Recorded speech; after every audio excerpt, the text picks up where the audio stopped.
To optimize your camera for taking pictures in a backlit situation, I recommend using the program mode. You may need to use the flash, in which case you'll want to know more about flash exposure compensation.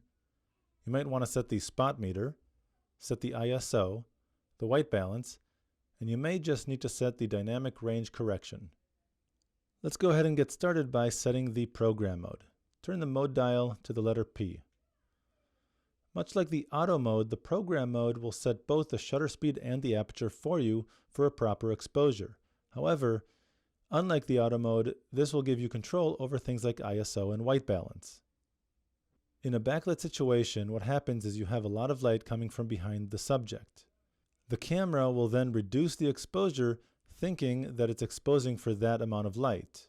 In effect, what you end up with is a very dark subject. To brighten up the subject, you may just need to use the flash. You can pop your camera's flash by moving the flash switch right over here. Just by popping the flash doesn't necessarily mean that it's going to be used by the camera. Go ahead and press the flash button or the right navigation button right here to access the flash menu. And then using your control dial, you can move around the different flash options. You don't want to use the auto flash, you want the flash turned on. Press the flash button again or give it a second to go away. Now if you're going to use the flash, you want to know about flash exposure compensation. Go ahead and press the function button to access the function menu. Now go ahead and use the up and down navigation buttons to access the flash exposure compensation function right here. Initially, I recommend taking your first picture with this setting set to 0. This way you'll know whether the flash strength needs to be increased or decreased. Clearly, if the subject comes out a little bit too dark, you can increase the power of the flash. Likewise, if the subject is too bright, you can decrease the power of the flash. You can use the control dial here to change this setting. Then press set to escape. If you want a more natural look in your final image, you may just want to use the camera's spot meter. Go ahead and press the camera's metering mode button right here, and then use the control dial to choose the spot meter function right there. Then go ahead and press set. Now you can see a couple brackets right in the center of the screen. What this does is focus the camera's light meter to these brackets alone, meaning if you have these brackets over something bright, the entire image will darken down. If you have it over something dark, like your subject in a backlit situation, the entire image will brighten up, exposing for the subject as opposed to the background. With the spot meter selected, you may not even have to use the flash. Now let's go ahead and set the ISO. Press the ISO button or the up navigation button right here. Now you can use the control dial to change this setting. However, I would stick to auto ISO because the camera is really going to do a pretty good job of selecting the proper ISO for you. So in this case, I wouldn't force this to anything. Just select auto and then press set to escape.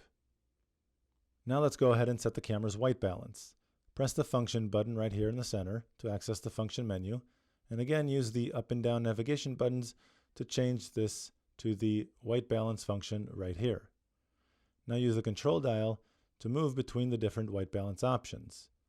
If you're going to use the flash, you should probably use the flash white balance. This will properly white balance the subject for the color temperature from the camera's flash. If your scene is mostly lit by daylight, you can choose daylight, and so on. Choose the proper white balance for your scene, and then press set. Now you're ready to take your picture. Place your focusing square over the subject. Press the shutter button halfway to lock focus. With the focus locked, you can keep the button pressed halfway and then reposition the camera to frame the image the way you like it. Then, press the shutter button the rest of the way to capture the image. If, however, your image is just a little bit more contrasty than you would like, and you would like to enhance some of the shadow detail, what you can do is set the dynamic range correction. To do so, go ahead and press the function button right here to access the function menu again, and then use the up and down navigation buttons to choose the dynamic range correction function right here. Now use the control dial to set this all the way up to 400. Then press set.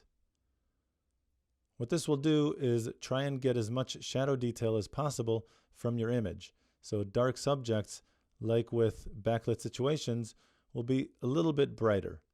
But if it's a very harsh contrasty image and your subject is very dark, this is not going to be enough to make up for it.